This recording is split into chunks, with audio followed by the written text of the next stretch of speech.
Yeah, hi, hello. My name's Joel Blyfus. I'm the editor and publisher at In These Times in Chicago, and I'd like to thank you all for coming.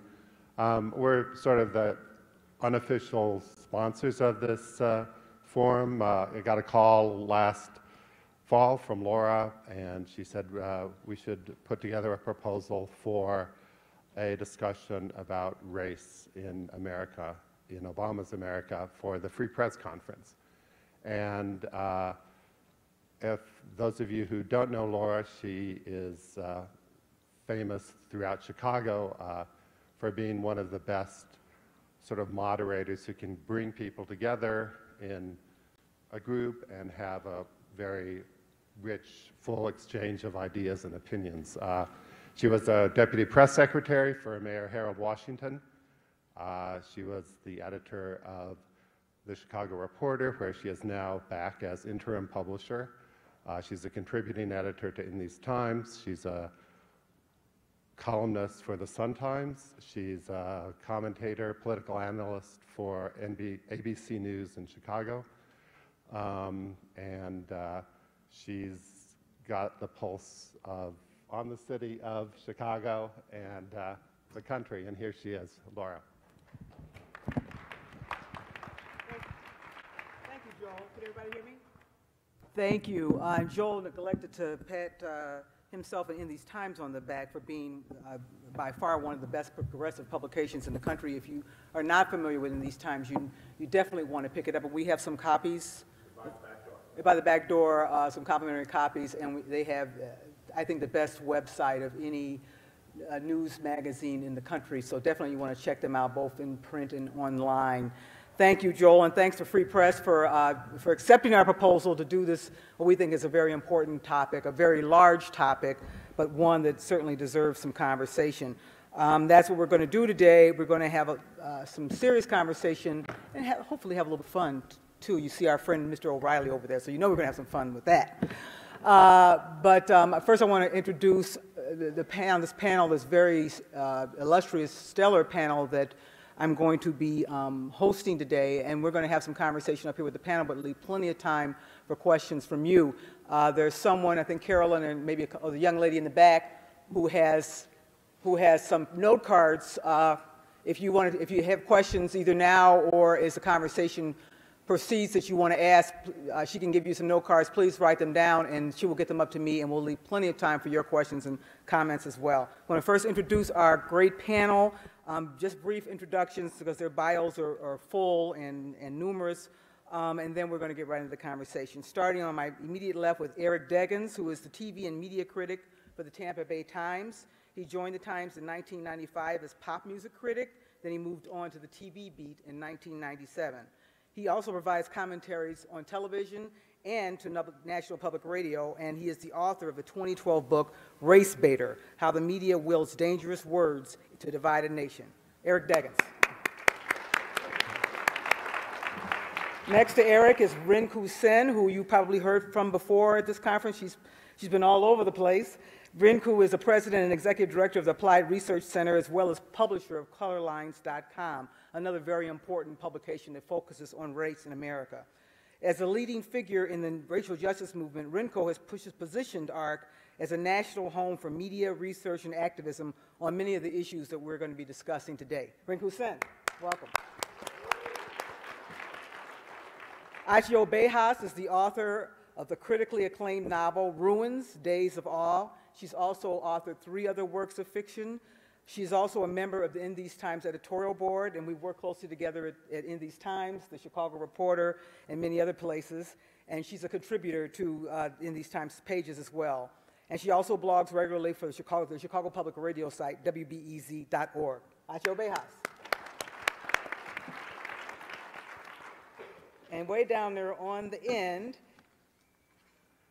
is Davey D, who really needs no introduction, but he is a nationally recognized journalist, adjunct professor, hip-hop historian, media maker, and community activist. Davey has been deeply involved with the hip-hop movement since 1977, when he started out as an MC for 2 crews in the New York City area. Davey D.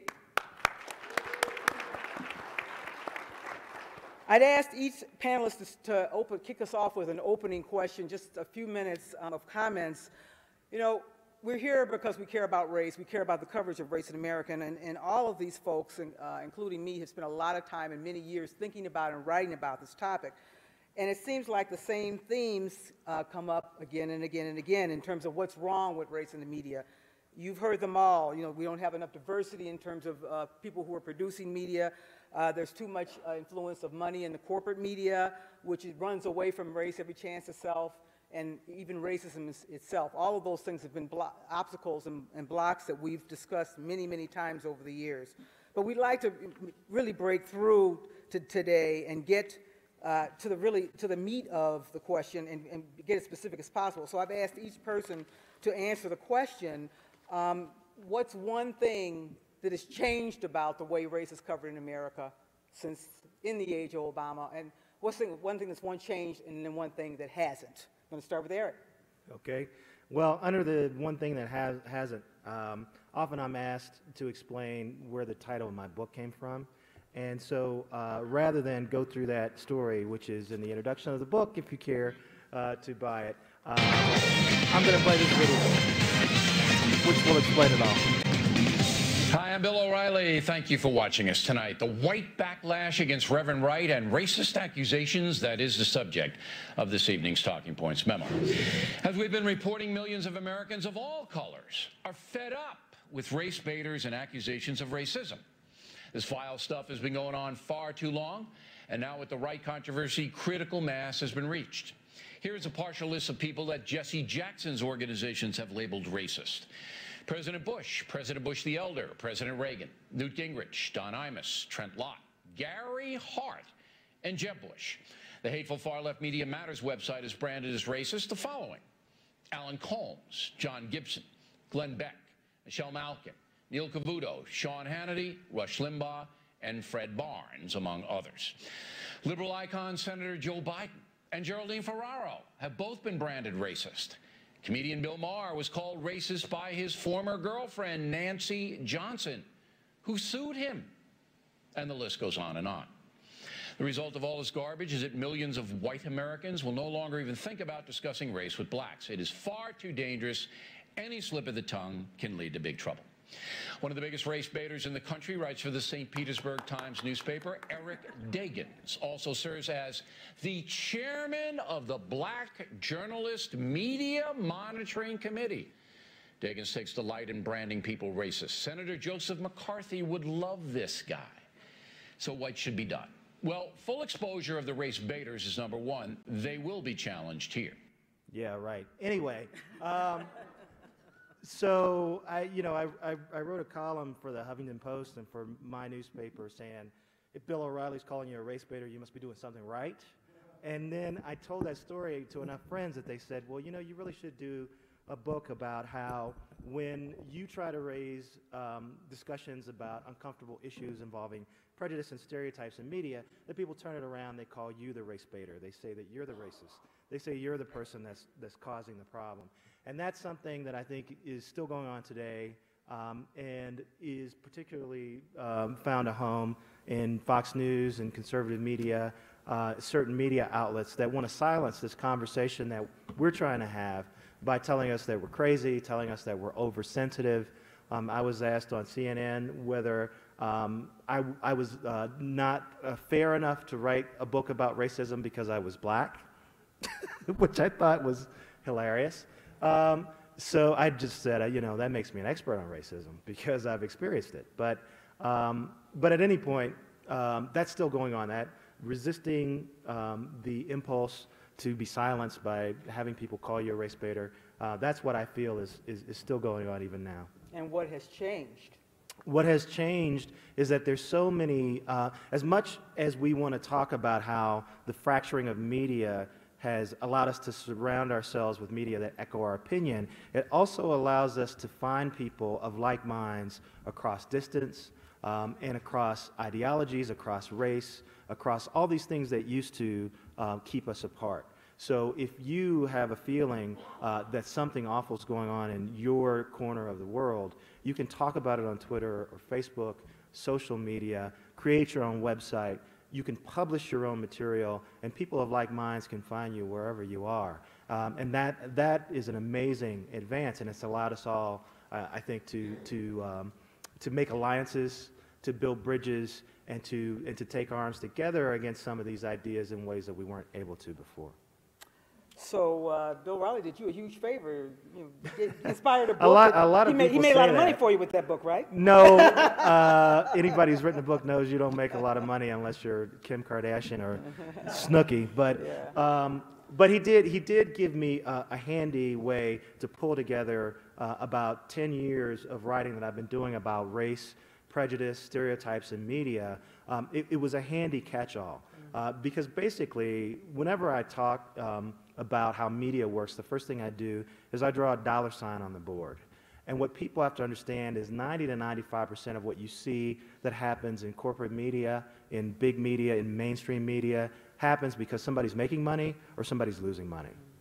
So the key to some of these conversations is figuring out a way to make it profitable for the big outlets to have these conversations, and then we'll have them.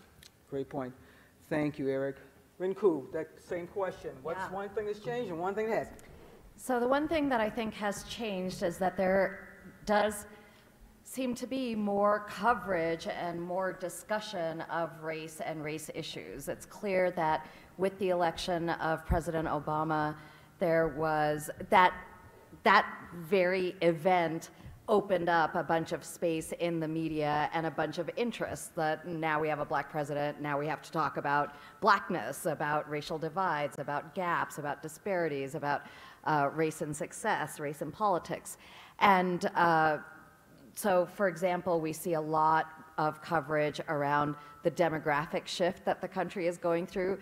It's not like that's new. That has been going on since at least the 80s, certainly post-1965, but we've had a solid new demographic of people of color in the country for 20, 30 years already, but all of a sudden it is news partly because the population has matured, but a lot because newspapers and news outlets now care that there is in fact a voting public of color, and one of the things that voting public managed to do was get Barack Obama elected. What I think has not changed so much is that the way in which racism is defined in the press is still defined very narrowly as a matter of individual, intentional, and overt action. So if there isn't a noose hanging, then there isn't any racism. And of course, the structural nature of racism operates on many different levels, the individual level, but also the institutional level, and even beyond the institutional, what we call the structural level, which is where different institutions are interacting with each other and either reducing the harm of racism and discrimination or compounding it. The school to prison pipeline, for example, that's a phrase that refers to a structural analysis of racial discrimination. It goes from schools to prisons, two different sets of institutions. So that very narrow and inadequate definition of racism hides a great number of arrangements, of rules, of policies, of practices that are carried out in institutions, often without an intentionally racist person behind them, sometimes even with good people who have good intentions behind them. So the job that we have had to do, I think, is one, to connect individual lived experience of race to systems that are racialized. That's a lot of what we try to do at Color Lines, is create a storyline that links the individual and what has happened in that individual's life to the systems that shape all of our lives. And then two, the other problem that has emerged is, well, it's not emerged, it was always a problem, is that this narrow definition of racism creates false equivalencies. So I'm going to tell you guys this crazy story for my last 60 seconds or so of this opening. I gave a talk at Penn State last week, 2 talks on one day. And my talk was, part of their diversity week of programming. And I was speaking at noon and speaking at 5. At noon, one person came to my talk. It was the only time that literally one single person has come, and he took me out for lunch, so we had a nice time, and he got a good little consultation. At 5 o'clock, what happened was that about 8 or 10 people like yourselves, you know, the usual kind of people I attract, came, along with 150 white fraternity members, all men. 150 college-aged men, white men largely, who were in fraternities. And did I say this was at Penn State? At Penn State. Did they bring beer? You know what, I was so lucky that for my talk, it was too early in the day and they weren't drunk. But apparently that had happened to somebody else earlier in the year's programming. So they came because it's the end of the year, the academic year, and they have to fulfill the school's diversity education requirement. Wow. So of course I threw out my talk, my prepared talk, because that's not who I'm usually talking to, and started from scratch. I had about 30 seconds to prep, and it took me pretty much the entire hour before I could get them to say anything, get them talking. And what they said when I finally got them talking was, you know what, we face stereotypes too. You know, I go out in the world and I hide the fact that I'm in a fraternity because people treat me so badly when they find that out. And you know, you experience a racial stereotype, I experience this fraternity stereotype. That is a false equivalency, right? Those two things are not the same, but because we don't have a common definition of racism that includes power and institutions, it's very easy to draw a line. I mean, of course, nobody likes to be stereotyped. We all want to be who we are in our fullness, in our, you know, all the different aspects of our identity. But it is, in fact, not the same to encounter stereotyping of myself as a white male fraternity member and stereotyping of myself as, for example, a black male committing crimes, doing unlawful things. So this problem of false equivalencies really holds up the American public's ability to solve our racial problems because they can't understand what they are properly and deeply enough to actually take on those problems together and in a way that allows us to really make some progress. Thank you. It sounds like we've got some musical accompaniment going on out there somewhere. Sounds good. Achy, now, you know, I'm sure you have some particular point you want to make, but the one issue that Rinku raised was about something that we had talked about. In preparation for this panel was this issue of policies and practices that have a racist impact, even though it may not be intended that way. And one of the things we had talked about was the crisis in the Chicago public school system right now around school closings, where, and many of you may have heard about it because it's gotten a lot of national attention, where the teachers union is charging that the plan to close 54 public schools in the city is racist because most of those schools are in African-American, low-income African-American neighborhoods, whereas the school system would say, and it has said, Barbara Byrne-Bennett, the head of the school system, has said, I'm an African-American woman, I'm not racist, I'm here to help children too. That may be a great example, and that's something we had talked about, so you might want to comment on that as well as anything else in terms of those two questions. The example of how something's changed, an example of how something hasn't changed. Yeah, I think one of the,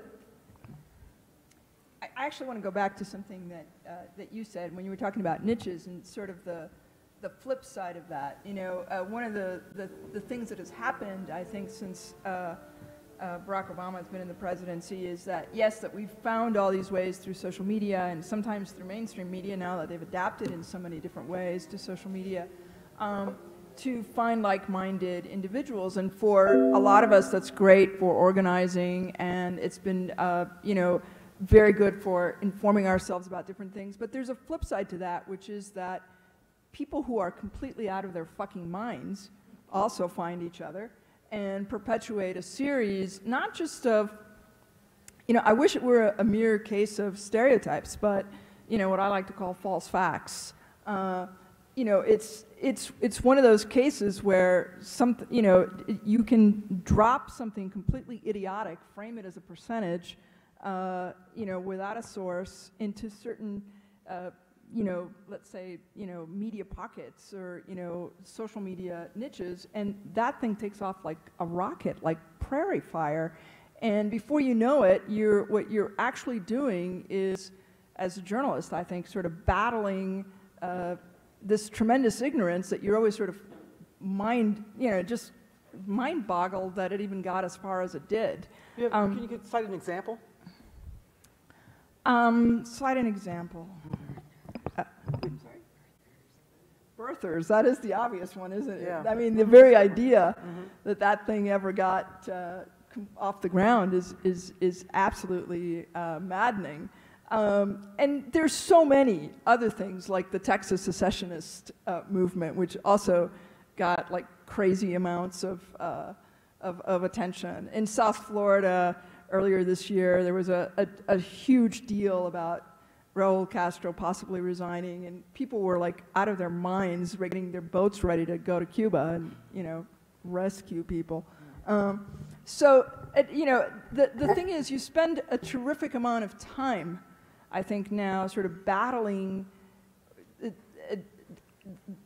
a lack of truth in ways that I think are completely new. The extremes to which you can find support for absolutely crazy ideas. I mean, the fact that people still think, a third of Americans, I think it was, I read recently, still think Obama is a Muslim.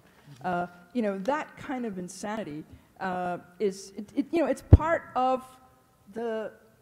part of what we have to deal with when we write stories. It's part of what we have to deal with when we try to put something together to let people know what's going on in the world. It's part of our reporting, even indirectly, because when you have consider that a good part of your readership may still be hooking into that, especially if you are dealing with something, if you're working at all with mainstream media, like I often do, or even when you're dealing with something that's just up on the web and you don't think necessarily the wrong people are going to get to, but nonetheless they do, and they leave you crazy comments. So I mean, I've been stunned by some of the comments that are left in these Times, stories I write. It's like, seriously? I'm sorry, what are you doing here?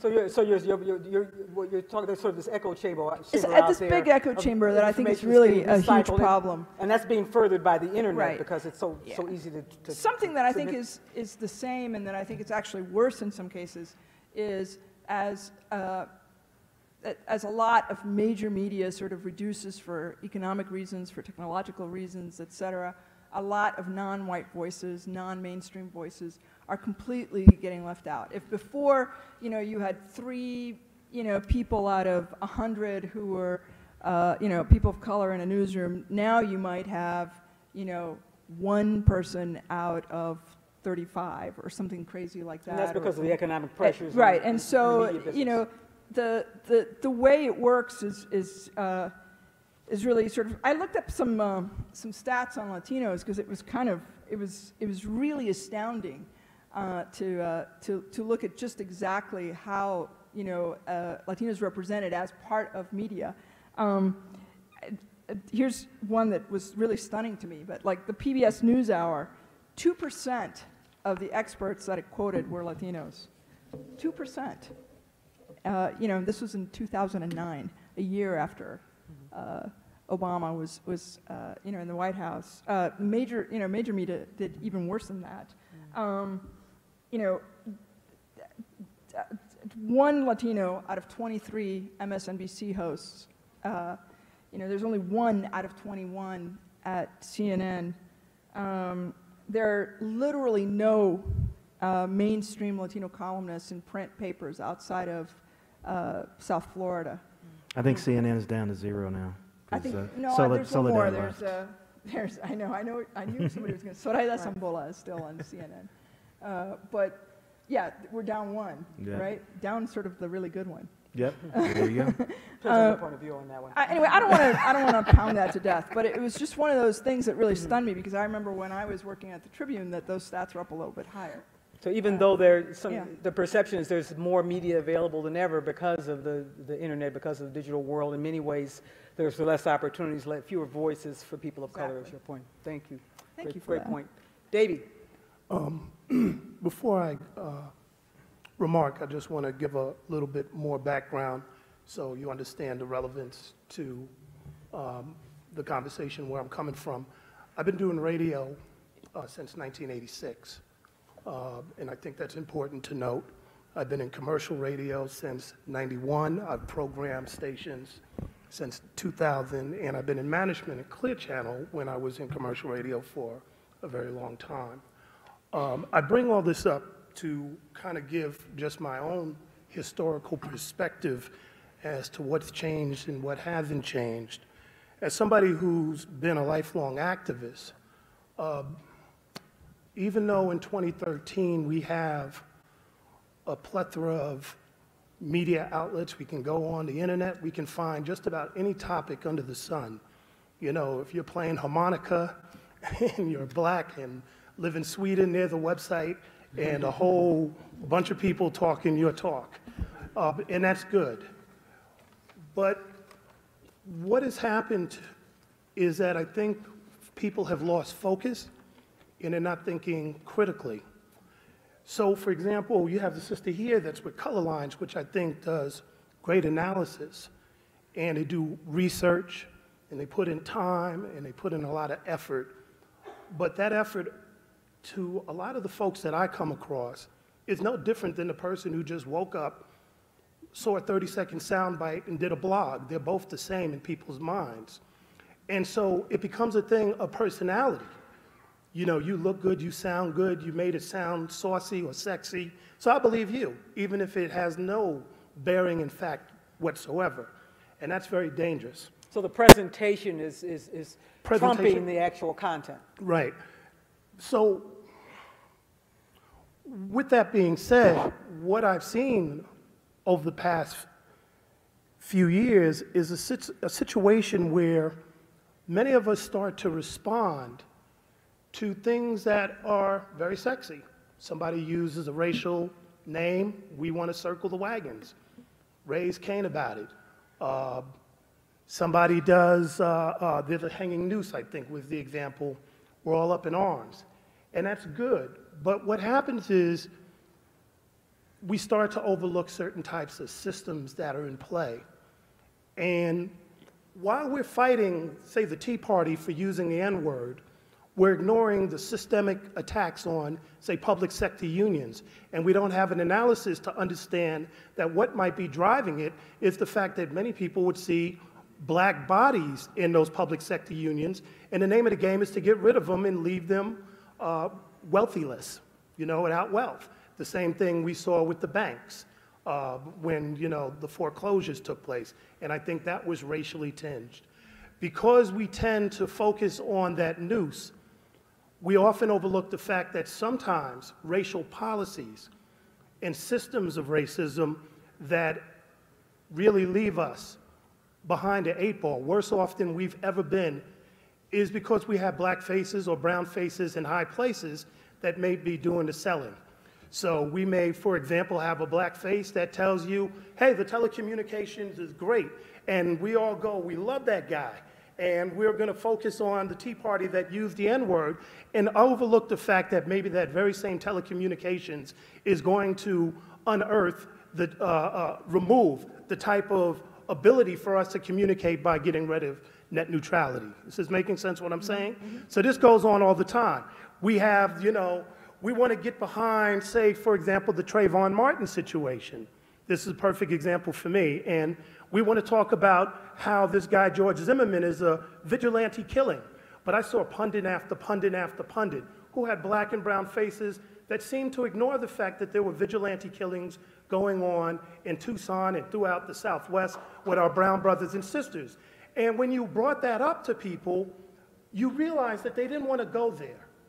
And it's like, why don't you want to go there? And sometimes it was, well, there's an election coming up and we don't want to bring into account maybe the policies around ICE, which is racially driven. We don't want to bring into account the fact that it might anger the police unions. So we're just going to make this safe. We can get behind George Zimmerman and Trayvon and we can wear hoodies, but we're not going to talk about the fact that there's a whole lot of vigilante killings going on from the time that we had Katrina, where that was going on, all the way up to what's going on as we speak in the Southwest and Texas and these other places, to what's going on in California, et cetera. So Davey, you bring up we a lot. We ignore a lot. We're not focusing on the right stories. Who is the we? Well, Is that the people in this room? Is that the media? Is that who is? when I say we, as I said before, I'm giving you my experience. And I don't want to get caught up into we because there's always going to be somebody that says, that ain't me. And that's true. It ain't you. But what I'm looking at is what has been the movement in the age of Obama in terms of pushing back on the systems of racism where we're seeing substantial change. More than just, maybe people talking about immigration reform, which is cool. What about the 1,000 people or the 1,000,000 people that were deported? What was that about? What about the privatization of detention centers? What about the rise of hate groups that are coming on? These are things that require us to really raise a lot of questions. And oftentimes when we raise those questions, and this is where I said this is where it gets tricky, it may step on some toes, because sometimes it's corporations that we all like, and it's people that we love who might be representing something that is very sinister. Such as? Well, you still sounds like you have somebody in mind. There's a lot of things. I mean, the one that stands up to me is when I look at Barack Obama and his policies in Africa and in Africa. People come after the president, we circle the wagon, but I'm like, what about these drones? And what about what's going on in these countries of color and where those drones are being used? But wait a second, I can't really criticize him right now because the Tea Party and all these very overt right-wing groups is after him. And if they're after him, they could be after me. So let's circle the wagon. Let's hold it back for a little bit. Let's not put our criticism there. Let's go fight this fight. In the meantime, we see all this wholesale type of changes going on. The attack on ethnic studies, the attack on Afro studies, the dismantling of public colleges all over the country, especially in California where I'm at. These things are going on as we speak. The banning of books in certain places, the sanitizing of history. So while we're sitting there fighting, we're seeing Malcolm X is being removed from history books, and the Black Panthers are no longer talked about as SNCC is something that we never heard of before. And we could go on and on and on, where there are these systemic changes. And when I said that there was a difference, the reason why I say when I go back to 86 or 81, when I was involved in the anti-apartheid movement, people were very, very clear that there were systems that needed to be changed, and they didn't care if there was a black face or a brown face or whoever. There were systems that needed to be changed, whether it meant getting rid of apartheid, whether it meant getting rid of the war on poverty. There's a whole bunch of things, affirmative action. Right. All these things meant that I don't care who is the representative, we need to get rid of the system. But right now, there's a lot of folks that are kind of confused. Right. And they have the false equivalency, and it gets played up. So that's... I'll just leave it at that. One last point, please. Quickly, because we want to get to some conversation. Okay. One last point. The thing that hasn't changed is that dehumanizing people, black and brown pathologies, is big business. It's very big business. This is where you get your ratings. This is where you get people to circle around the campfire. This is where you sell books, do speaking gigs. This is where you get notoriety. This is where you become famous, like a Sean Hannity or Bill O'Reilly. You dehumanize people, and everybody will come and circle around, or they'll see what's the reaction to that. And I think that's an unfocused type of situation when we have so many systemic things that are leaving many of us behind the eight ball. Thank you.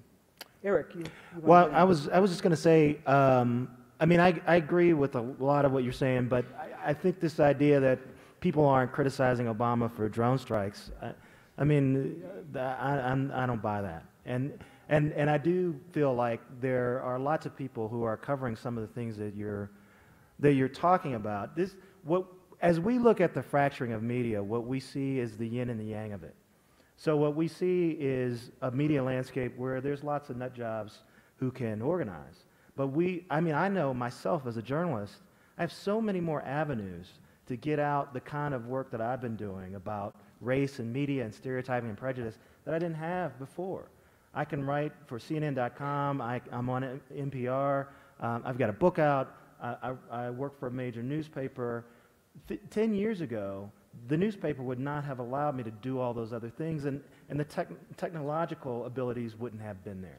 You know, I have a robust Twitter following and Facebook page and a blog, and a lot of people that I know that are working on this stuff, they're also doing these things. So I think we have to be clear-eyed about what's going on, what advantages have come from this new media environment, and what disadvantages have come from it. Because if we are too critical or too demonizing of the situation, then we overlook some of the positives that have come from it. I don't want to sound Pollyannish, but I do think that there's a great advantage from this media environment that we're in, and we need to seize it rather than demonize it. Others want to comment? Rinku? Go ahead. Rinku? I have a response, but I don't want to take up too much time. Let's let Rinku get in a comment, and then maybe you could respond.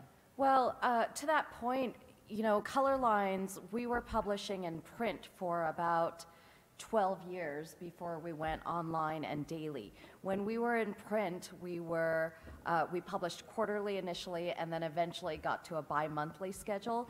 But the problem was that, going back to my earlier point, that people live out race, right? They live out racial systems. But they don't know much about how race is legislated. They don't have much of a relationship to the places where policy gets made, whether it's private policy, corporate policy, or public policy that gets done in City Hall or state legislatures or Congress. And so the problem for us is that we could only, when we were in print, quarterly, bi-monthly, that was all we could afford to do. We were like a $1 million organization.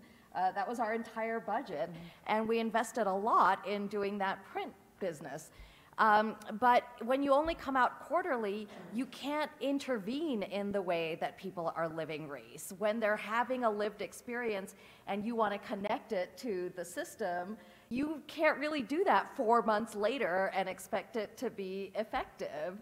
And you're still only one institution too, even if you're doing it on a daily basis. Exactly. How many news organizations are focused in this country are focused on race? The Chicago Reporter, mine is, yours is, but you could probably name them all on one hand. So yeah, but because the larger news organizations are also daily and they're news focused, our ability to go daily, and which we could only do online, we could never have published some daily print thing.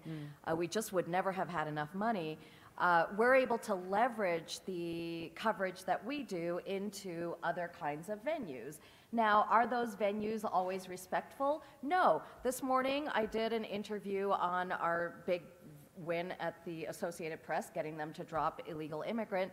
And the other person, I did it for BBC World News. The other person was from this very right-wing fringe organization called Americans for Legal Immigration, which they got their position published by the LA Times, and then the BBC picked it up, and all of a sudden, 7:30 a.m., I'm on the radio with this guy. These people have said, we're not going to use whatever the AP says, we're going to use illegal invaders now. That's going to be our style. And this is an organization that, as a matter of policy, calls the president dictator Barack Obama. How does the BBC think that that's a legitimate source to put up next to me? So, but you have to take the opportunities where they come. Fair and balanced, surely so to did. speak. I had to take the opportunity. Right. So, so I think it's true that having the new media platform doesn't solve all of our problems, maybe not even most of our problems.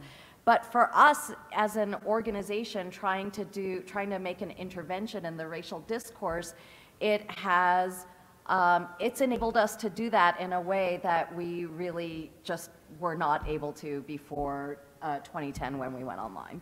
You know, also just, I want to go back to what you were saying about how you didn't want to be Pollyannish, but that there were people pushing back on this and that, on drones, et cetera. But in fact, a lot of people were self-censoring, especially during the campaign.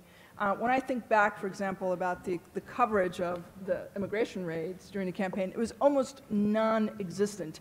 It didn't actually make headlines until Jorge Ramos on Univision just hit, you know, Obama in the face with it, and then there was a translation. But it wasn't like the story was fresh and new when he did that. You know, people in media had simply not been, you know, dealing with that. It was an uncomfortable fact, and even Latino, you know, reporters, I think, were very, very reluctant to get into it because, They didn't you know, want to criticize Obama. given the choices, You know, most people were sort of rooting for Barack and didn't want to mess, you know, exactly what you were saying. You know, they just didn't want to mess with, you know, getting in the way of that. And so the coverage just vanished. There was no critical coverage. It was astounding to me to sort of watch this. Even people who normally are breathing fire about this issue, like Representative Luis Gutierrez from Chicago, just shut up during the elections. And nobody bothered to tap him on the shoulder and say, why are you so quiet, you know? So there was tremendous self-censorship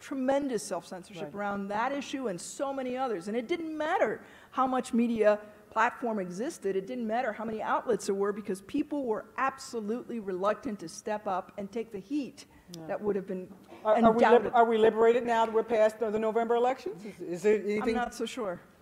Davey. Well, I said in the beginning that you can find anything under the sun. The question is, which audience are you speaking to? I wrote 2-3 blogs yesterday. Probably most people in this room don't know what I wrote about. You know, was it Rick Ross? Was it drone strikes? Was it, you know, the $12 billion in Social Security cuts? I mean, people who follow my blog or listen to my show will know, but those who don't. And so, of course, there are places on the new media platforms that you can find anything under the sun. That's not what I'm talking about. I'm talking about a large swath of our population, and as a journalist, I try to be cognizant of that. You know, when I'm on radio, I try to identify who are my audiences. You know, if it's East and West Oakland who I'm speaking to, when I go to those schools, I want to get a reflection. Do you understand what's going on? Where are you getting most of your information from? And when I look at the places where they are getting a lot of information, a lot of it still, in the age of multiple platform media, it still tends to be corporate-backed stuff.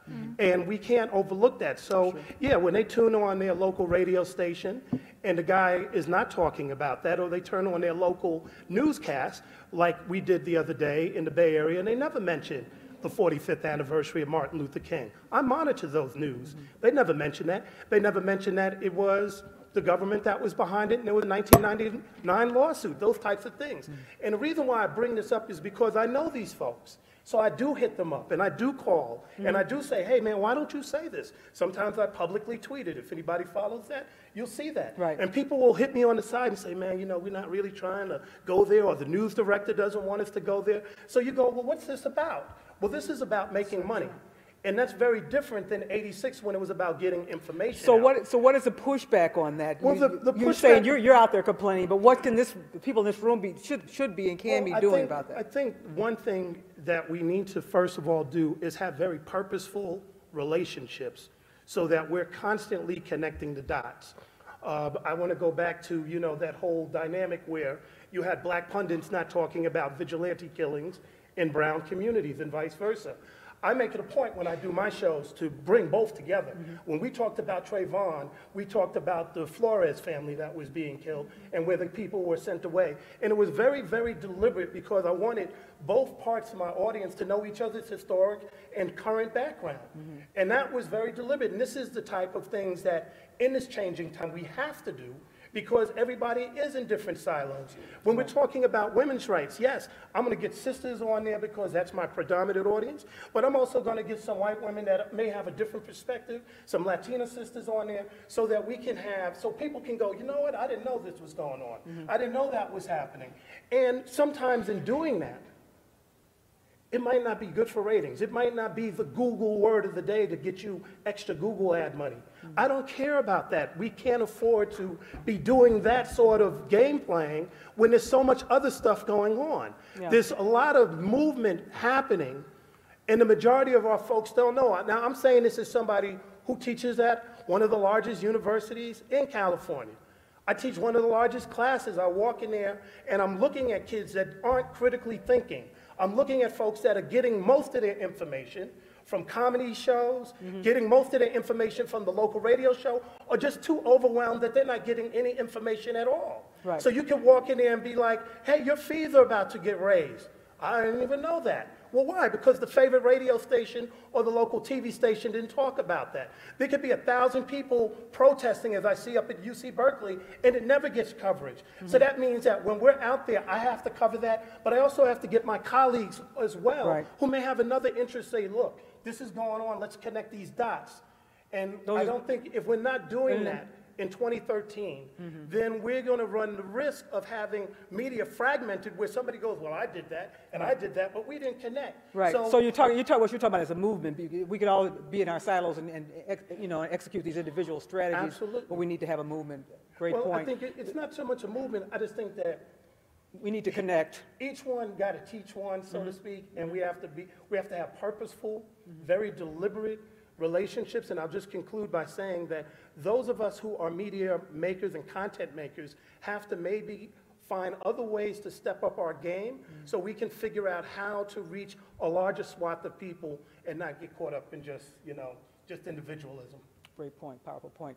I want to talk, I know that you all have been filling out those cards, so you can start, we have someone who start to bring up the questions, and if those of you who have not filled them out and you have a question or a comment for the panel, now's the time because we're going to go to you in just a couple seconds.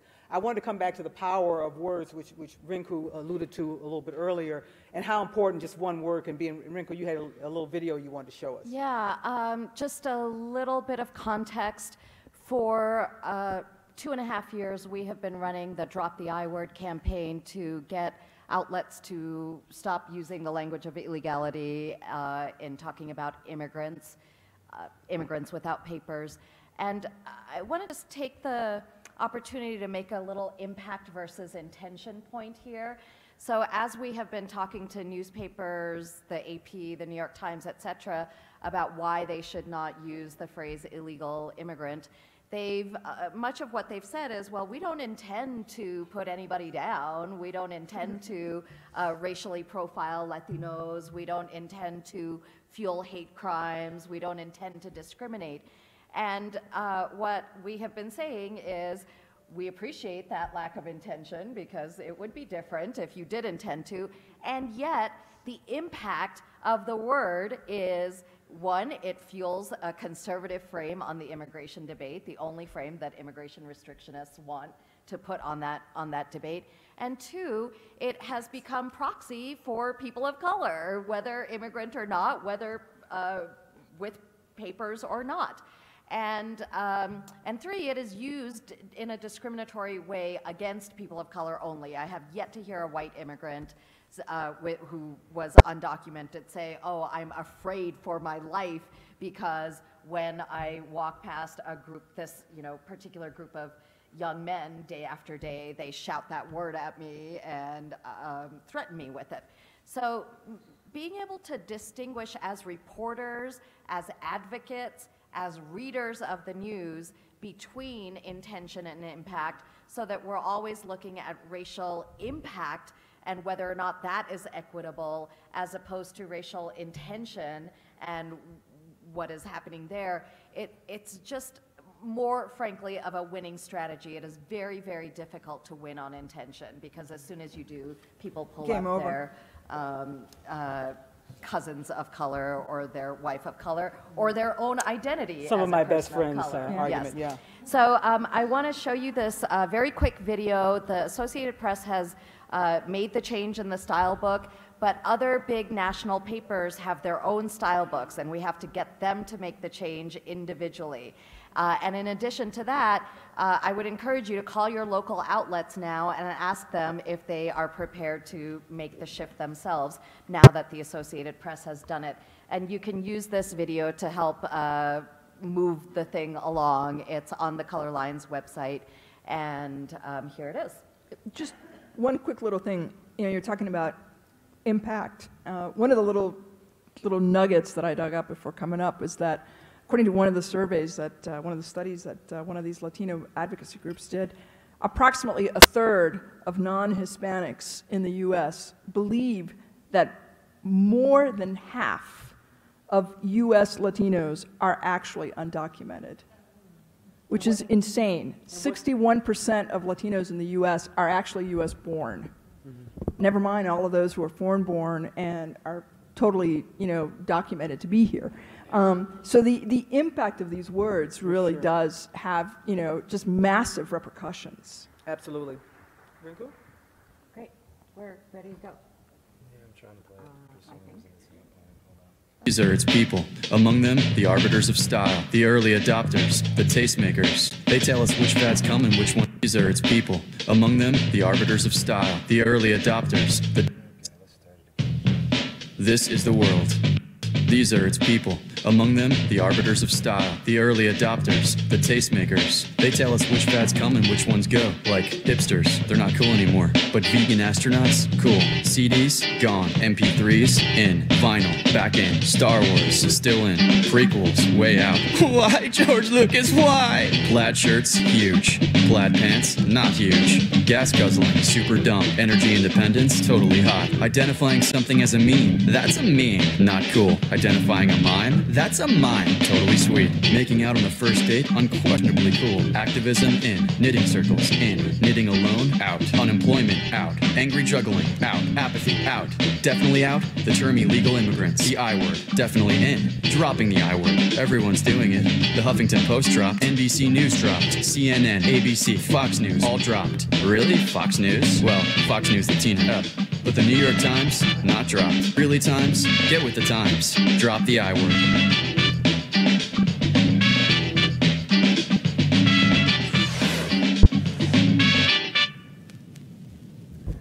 Congratulations on that victory.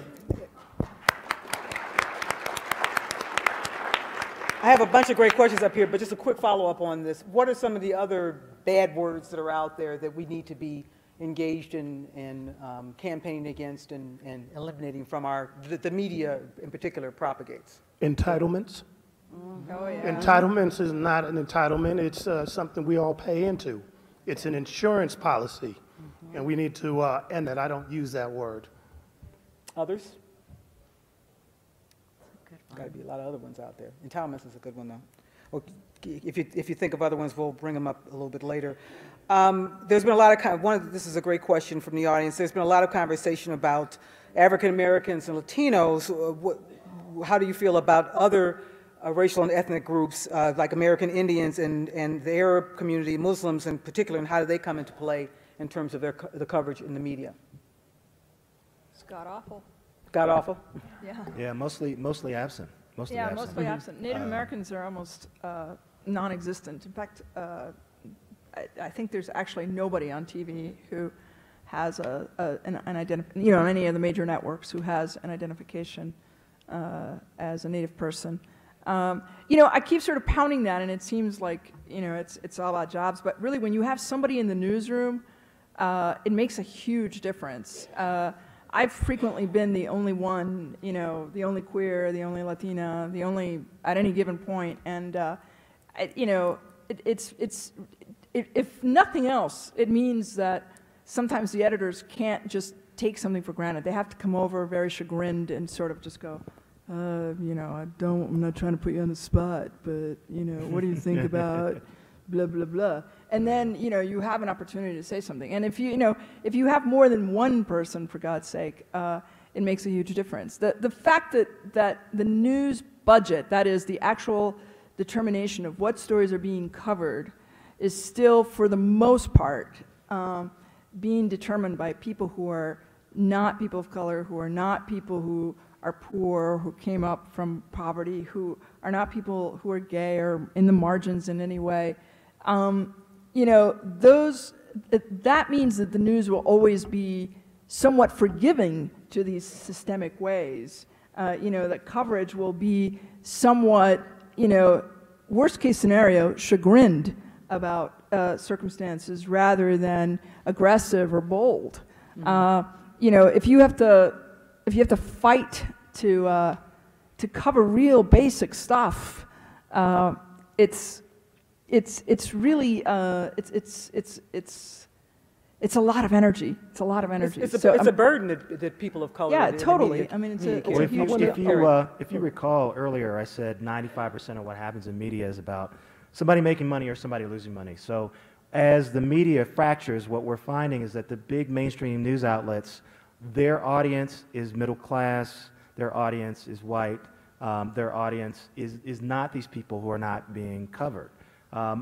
Even in big metropolises, even in big cities, big newspapers and TV stations are increasingly focusing on the community that their advertisers care about. And so again, you know, what we find then is, you know, Black Voices gets created, or the Griot gets created, or these other, you know, online and otherwise outlets get created to try and create a business model out of focusing on these groups that are not getting covered. But I'm convinced, particularly when we look at American media and we look at the fact that Latinos are 16% of the population, but they're getting that small level of coverage just because they don't think Latinos are the audience that their advertisers are interested in. Which is not true. Yeah. I don't know if it's true or not, to be honest. There's a lot of data out there that Latinos have a huge amount of buying power. We do have a lot of buying Massive power, buying power. but do the people who buy the ads in our newspapers and on our TV stations Believe that? Actually, you know, I think that all depends on what part of the country you're in. Yeah. Where I'm at in the Bay Area, that's what our charge was: go out and get and win that demographic. I just want to say something. People who are of Muslim background from various perspectives in the Muslim community, Native Americans in various perspectives in that, put out their own news a lot of times. Yeah, so they're absent on ABC and CNN and all that. But I got, what, 40,000 followers. There's no excuse for me not to retweet, pass along, share Facebook. These are things that all of us can do and try to make that a trending topic. You know, there's no reason why we can't take, like where they did a benefit for Leonard Peltier, and, you know, and take that and send it over, like, here, CNN, Leonard Peltier. Maybe you might want to cover that. Sure, they're not going to do that, but other people will see that and maybe say, let's join this, and maybe just plant the seed and ask the question, why aren't you talking about this? I always pass along stuff that is put out by CARE, Nation of Islam, all kind of folks that have their own publications and do a pretty good job articulating the issues of the day and of concern for them. And there's no reason for us not to use our individual and collective power to pass that along to other people in our circle and outside of our circle. Hashtag it, hit other news agencies, you know, say, have you seen this? This is interesting. These types of things that will perk other people's curiosity and maybe make conversations about Native Americans the norm and not the exception. Maybe make the thing with Muslims become something that is commonplace and not, you know, not something that's unusual. Okay. I agree totally with all of that, but I think the idea, I think it's important not to surrender major media to white people and to corporations. I think it's really important to infiltrate, because the fact of the matter is that, you know, a story in the New York Times can have much greater impact than a story, no offense, No, I'm not in color lines. I live in reality, so you can. You know, and as much as I love color lines, But those communities are fighting that fight, and we should Absolutely. support that You need fight. to, well, you need to do it on Absolutely. all fronts. Absolutely. You need to do it on all fronts. I'm just saying, you know, it is really crucial not to give up on these major networks. I mean, they have an amazing reach that, you know, we just don't have just yet in the alternative media. Rinku? Just wanted to put out a couple of sources. News from Indian Country, great source of reporting from Indian Country. Hyphen magazine, which has gone online, good source on Asian Americans. We do a lot on what I call the swarthy crowd, South Asians, Arabs, Muslims. You know, in old Nancy Drew books, we used to always be called swarthy. So those are a couple of sources that you can check out. If Also, you're interested. Latino Rebels is a great website for Latino news. Great. They bring in everything. Fantastic. And another question from the audience is directly related to what we've just been discussing is what role can white journalists and journalists writing for primarily white audiences play? The burden should not just be on people of color. What is the role that they have in this conversation, and what could or should they be doing? Make sure your sources are diverse. Make sure that you have entrees into these communities that maybe you don't know so well or aren't so comfortable with. One of the things I talk about is developing translators. So there's often people in communities, Muslim community, immigrant communities, who are media savvy, and you get to know them as reporters, but instead of quoting that person all the time, get them to lead you inside their community, inside you know, who they represent, and find the sources that nobody else is talking to. I also think it's important for white journalists to support journalists of color when they're trying to change coverage. because it shouldn't just be the person of color's job to be the policeman for race issues in the newsroom. And if there's a sense that everybody in the newsroom cares about this stuff, then people don't get pigeonholed. And then the final thing is that I feel like this should be a regular topic of coverage. Every time you turn on a news report or you pick up the newspaper, you see a story about the Dow, you see a story about the president or Congress, you should see a story about poverty, you should see a story about race issues. And, you know, when you do that, people say, you always talk about race. And I'm like, yeah, you know, because nobody talks about race. So, you know, I think that kind of stuff is important. And if you develop just a habit of regularly writing about these issues and not just leaving it to the Latino or to the black person in the room, that would help a lot too. This is a question back to Rinku about the I word. Someone's wondering, you know, okay, it's fine we drop the I word, but is that enough? How should we refer to people who don't have documentation? And this is a broader question than just a word. Yeah. I think that the job here is to report on immigration and on immigrants in a thorough way. So part of the problem with the phraseology of illegal immigrant is that you slap the label on the person. In fact, it's not a label that often it's a label we're putting on the person without any kind of court decision. You know, it's not like their case has been adjudicated in an immigration court, and so it seems like there should at least be an alleged or something in front of that. So I think that the work actually is to be able to do the reporting on why people are actually here, how they made the decision to be here without permission, what that journey was like, the actual drill down, you know, I did this, then I did this, then I did this, I paid this much money over here, I lived in the desert for this long over here, I made the decision because I couldn't wait to get in line. You know, that's always a question. How come those people didn't get in line and come like everybody else? I'd like somebody to write a story about waiting in line, because that can be a 20-year journey for some people. Really important. You know. So why did they not wait in line? And often it's like, it's because my life was threatened, you know.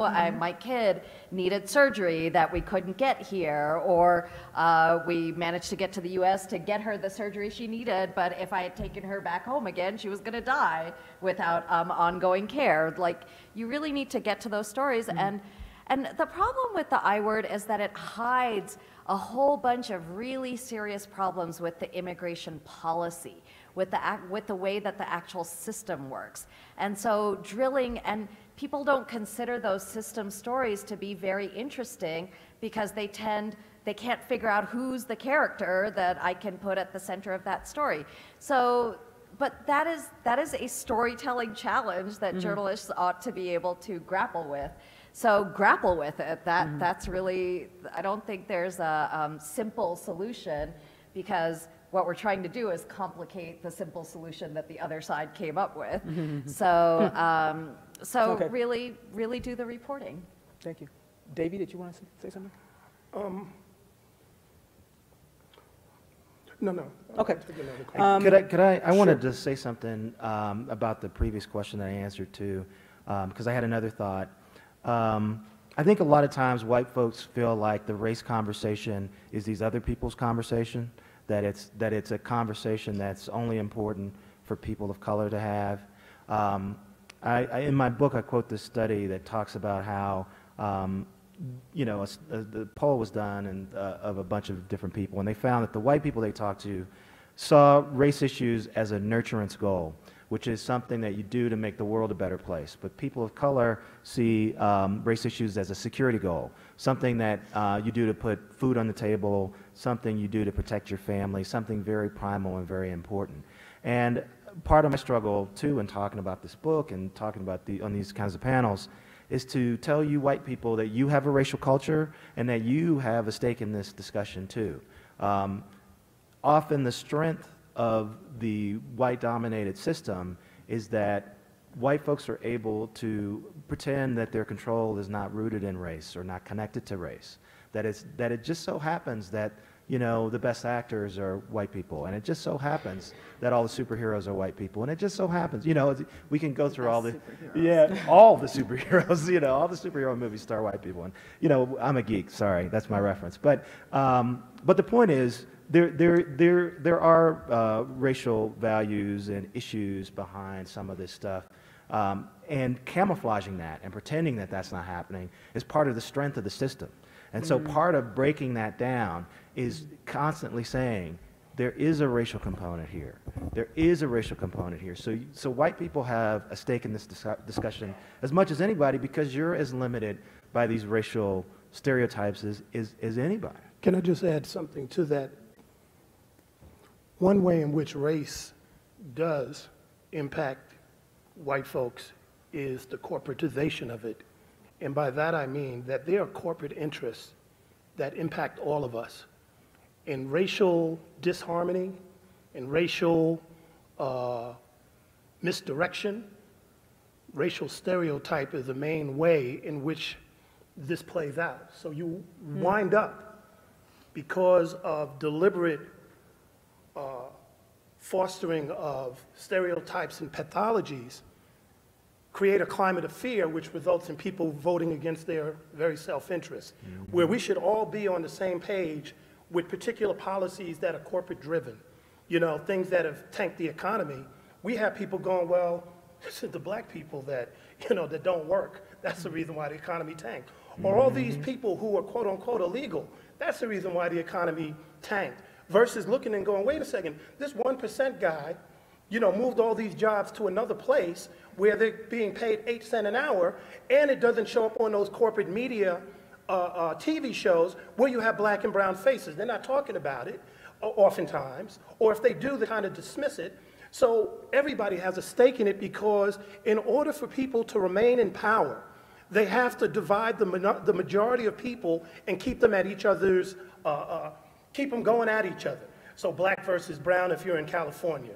You know, Asians versus Latinos if you're in certain areas, whites versus black depending on what part of the country. And we have all this sort of thing. And then even within our own communities, you have class divisions. So you can go to some areas, I don't mess with those black people in that part of town, because, you know, they're the thug type, you know, and we're the good type. We're the ones that go to college, and we buy into a lot of this when it's well-heeled, well-researched marketing. Right. I mean, I can tell you just what we used to do. We were spending at least $1 million each year just profiling people, so we knew exactly what buttons to push so that we could sell ads at the end of the day. You're talking about Clear Channel. Absolutely. So your point is there are corporate interests out there that... But their job, our sales team's job was to know people in the community better than the community knew themselves. Right. Literally. Like, we have focus groups, and we're going to sit there, what do black people like? What do Latino people like? What do white folks like? And at the end of the day, they knew we need to go to San Jose to win Latinos. We knew how to win black people over. And that is something, I mean, that's their business model. That was, I mean, still is. So if they're putting that much investment into this to make money, we better be just as vigilant in terms of trying to deprogram that and connect the dots. Otherwise, I mean, we see the result of it. Yeah, I talked to an old civil rights leader, a protege of Dr. King's, who said that legal segregation often worked horizontally. So, you know, if you're in an elevator or if you're standing in line, they didn't bother with it. But they segregated people in movie theaters and in schools and in restaurants, places where people sat down. Because when you sit next to somebody, you start to see what you have in common with them, and you see them as equals. And so I think a lot of times what we see is we're not being allowed to sit together. They're figuring out ways to keep us from sitting together in the digital age. And this next question relates, I think, to sitting together in some ways. It's about access. We've been talking a lot about using the internet, harnessing the internet, but some folks don't have access because, well, at least the presumption of this question is that some people don't have access because of poverty. Is that a factor here, and how do you address that? Anybody? Well, I mean, you know, I think that all depends on what you define as access. You know, I mean, I often heard people say the digital divide once upon a time, and we was at the station and we decided one day that the only way you could win Summer Jam tickets was to register online. In 2 days, we had 30,000 people registered. This was 10 years ago. And this was at a time when they're saying people they're not online. Well, everybody had a cell phone back then. And people figured out how to get online. Some of the people that I try to make sure I break bread with, some of these artists and ghetto superstars and what have you, they got maybe 100,000 followers. These are people I want to break bread with and say, hey, man, let me give you some information. Can you retweet that? Because they got a lot more than I do. And the point is that people want to talk to folks. We're not the only ones. People might not define themselves as media makers. They might not define themselves as media justice people, but they're going to communicate with each other. And we might not be privy to their conversations. And so we need to understand that while we are at this conference, that there are people that have large audiences that they talk to that we might want to, engage. When I say engage, not that I come there and give all the information, but we exchange. What is going on in your world? What's going on in mine? Can we somehow break bread and build something more inclusive where all of us can benefit? And this goes back to the old adage, sometimes the people who have the best solutions are the ones that are impacted by the problems because they're already solving it. We have to be humble enough to ask and follow some of the leads that they're taking, because I see people all over doing fantastic work that just doesn't make it on the front pages of even some of our own respective outlets. And so we need to be mindful of that. I think the cell phone is an amazing way to reach people who may not be as active online. We know from a lot of surveys that people of color use the cell phone a lot more. Young people use the cell phone a lot more than necessarily using a laptop or something to get online. So I think that's, in my community where I come from, St. Petersburg, Florida, even the homeless are given cell phones so that they can register for benefits or get calls for jobs and things like that. So that might be a way to reach a population that you wouldn't even think. But to me, like, part of it is instilling the will to consume this material. I remember we had an incident in St. Petersburg years ago where a kid in elementary school, a girl, was being disruptive in class, and a cop came in and handcuffed her, right? So that became a huge issue, and Al Sharpton came down and all of that. But I knew the reporter who covered that story, and he said when he went to the kid's home to do a follow-up, he didn't see any books, he didn't see any magazines. The only written material he saw was mail. And so I'm thinking one of these things is we got to teach our young people to care about this material enough that even if they don't have a laptop, they might go to the library and use their material, or they might hook up with a friend who can get them online. If they don't care about this material, then it almost doesn't matter if they have this stuff, because they won't use it to inform themselves. Like you said, they'll come to a college class and they won't know anything about their community. So part of it is just getting people fired up about consuming this material and not getting all their news from Jon Stewart. Rinku? So I think mobile is really important, those devices, cell phones, but even that is going to have a limited effect. In Indian country, for example, even phone service is very, very limited. I mean, something like just telephone density is at somewhere between 10 and 20%. Wow. So that's a community that doesn't have a lot of cell phones, doesn't have landlines, doesn't have cell phones. So, universal broadband, very important. Keeping the public library open, very, very important. Very absolutely crucial. Critical. Public libraries, keeping mobile private, your cell phone private, very important. I would encourage people, if you're interested in a racial lens on media policy issues and these kinds of access issues, to follow Jamila King. She's our reporter who covers these issues. She's here at this conference. And colorlines.com, Jamila King, she's on Twitter. She also happens to write a lot about sports, so you can get your media policy and your sports raced All up in one place. in one person. And so I think, not just technologically, but the places that generate knowledge in our communities and provide space for learning, those are important fights to have too. Great, thank you. Yeah, I'm really glad you brought up the public libraries, and I just wanted to point out one other thing. Kids with a certain amount of access are way ahead of those who don't have access. And the fact of the matter is that another thing that we need to really watch out for is the schools in poor neighborhoods, schools in minority neighborhoods. In my neighborhood, there are about 4 different schools. 3 of them, I live on the south side of Chicago on 43rd Street.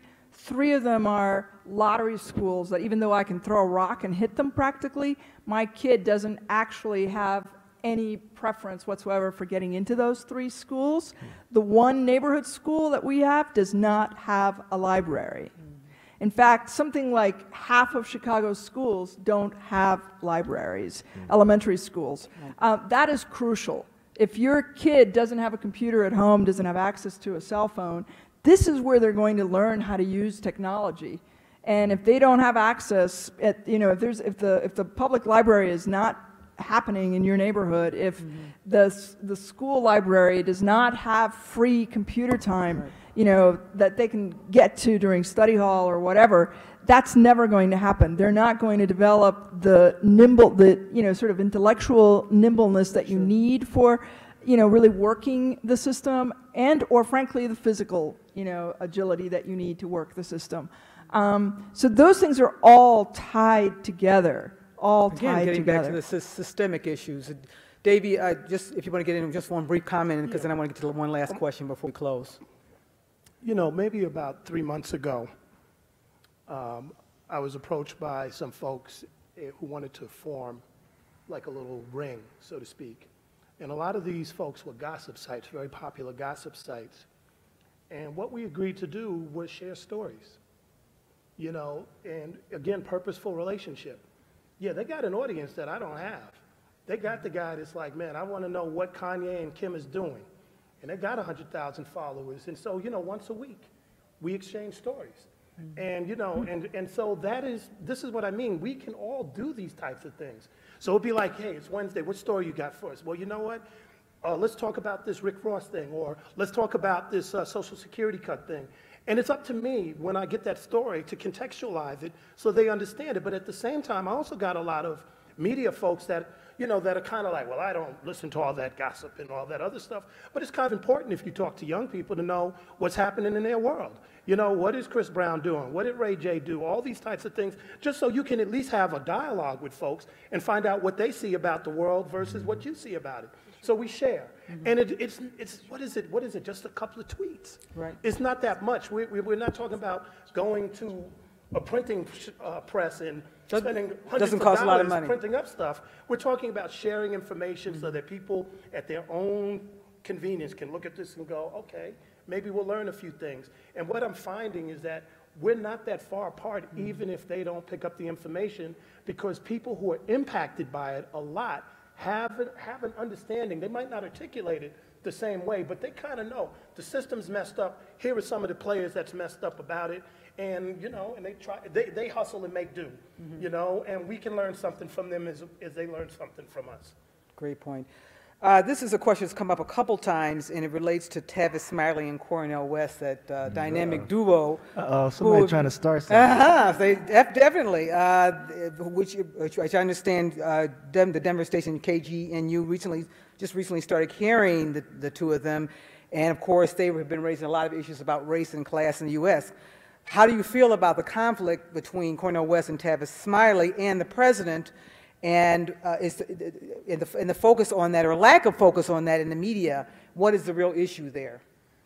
Well, I can tell you that a lot of people that I know in the media who know about this conflict between them are concerned that a lot of it is personal, and that a lot of it is about Cornel West and Tavis Smiley feeling like they have not been sufficiently acknowledged by the Obama administration.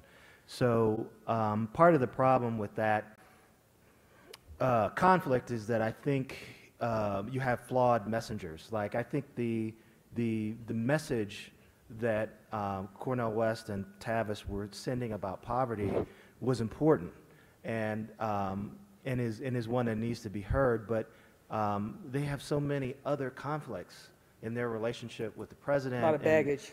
Yeah, they bring a lot of baggage to the discussion that I think distracted, and that's what disappointed me about both of those guys and how they handled the situation. Is I wish they had tried harder to make it plain that it was not about them, because it didn't come out that way. It didn't unfold that way.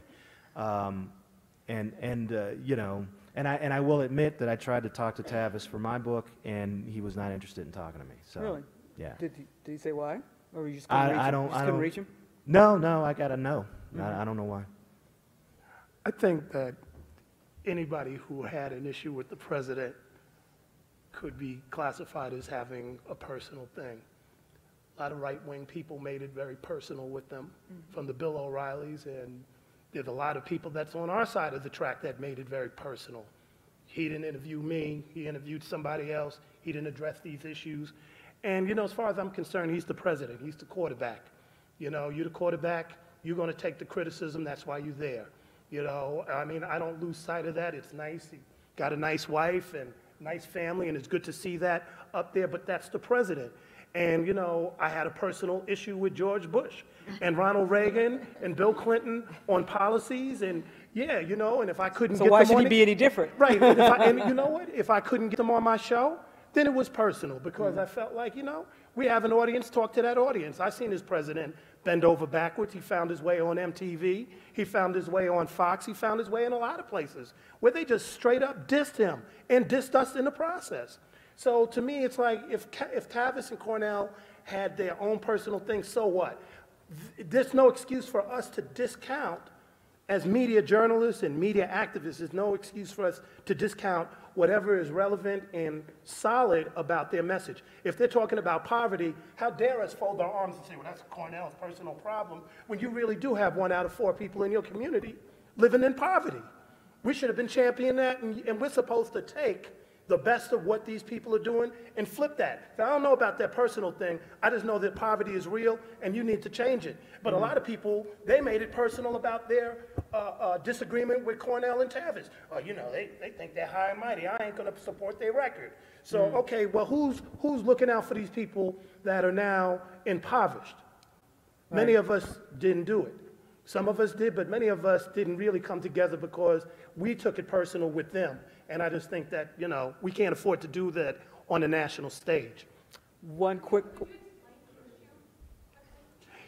Basically, they didn't get tickets to go to the inauguration, and they felt that they campaigned real hard for them, for Obama early on, and so it just became a thing that came out more than their message. Like, y'all are bashing on Obama because y'all didn't get no inauguration tickets. And that's how people... it was deeper than that. When Obama was first running for president, Tavis Smiley had a huge symposium on social issues. State of the Black Nation Union. That he tried to get Obama to come to, and Obama did not show up. He offered to send Michelle. He offered to send as a Michelle, representative. right. And ever since then, there's been this weird tension between Cornel West and Tavis Smiley, who are friends, and the president. And so there's always been concern that when those guys have very pointed critiques of the president, how much of that is rooted in the situation and how much of that is rooted in the fact that they're really, that they feel shut out from the administration, that people like, why am I blanking on his name? He's in my book, Al Sharpton get to go to the White House, but they don't. And again, I don't know that it's fair to say that people didn't talk about their criticisms about poverty because they were concerned about this back and forth. They didn't talk about what Cornel West and Tavis Smiley were saying, because they were saying, well, we don't know if these guys, I mean, to me, there's an analogy with Al Sharpton where he has this weird past as an activist in terms of advocating Tawana Brawley and advocating for the controversial past. Yeah, he has this controversial past, right. And some people just discount a lot of what he says because they feel like he's been besmirched as an activist. So I think there were a lot of those feelings that kind of rose up, and I think some people said, well, we may criticize the president for his poverty programs or lack of addressing poverty, but we're not going to talk about this Cornel West Tavis Smiley thing because we're just not sure how much of it is them taking a stand on an issue and how much of it is them taking a shot at somebody that they have a personal problem with. And That's where all this kind of... Tavis and Cornell did a poverty tour. Yeah. And that should not have been ignored. There's only one other group that I know that did a poverty tour that was also ignored, and that was... But what do you mean by ignored? Well, I mean, you know, in terms got tons of attention. when It was Shirley it was in the New York Times, man. I mean, of course, I'm saying we're talking, well, mainstream, okay? Mainstream. A lot of pundits that I watch, okay, didn't talk about that. When Shirley they got coverage. Now I'm personalizing, but I tried to talk to those guys about that, and they wouldn't even talk to me. It's not about me and you. I'm just so talking about, we all have different perspectives, that's all. Well, all I'm saying is, I think you got to be careful about saying things don't ever get coverage because sometimes they do get coverage. Okay. Did you know about the poverty tour that Shirley Shankla and them did? I mean, so this is what I mean by that. So a lot of times, I know where I'm at, that was not covered. But what was covered and talked about a lot, and what was blogged a lot, was the personal beef between Tavis and Cornell. You know, and it was like, well, they did a poverty tour, and it was like, well, you know, they got a personal beef, so I ain't really trying to mess with them. And then at the same breath, they ignored the 2-month tour that the other folks did. And I'm just saying that poverty hasn't changed, it's gotten worse. So obviously there needs to be more attention focused on it and more solutions that people are crafting brought to the forefront. I think all of us have that responsibility. Okay, we obviously ended this conversation with a hot topic, and I want to thank Rinku Sen as she leaves the room. Thank you very much, Rinku. Eric Deggans, Achy, Obejas, and Davey D. And they'll probably be around for a few minutes. Can I mention, I have to leave because I have to go sign books, but I will be signing books over at the Meet the Author place, like right now. So if you want a copy of Race Baiter and you want me to sign it, I would be happy to do that, and also talk to you about anything that we've talked about here.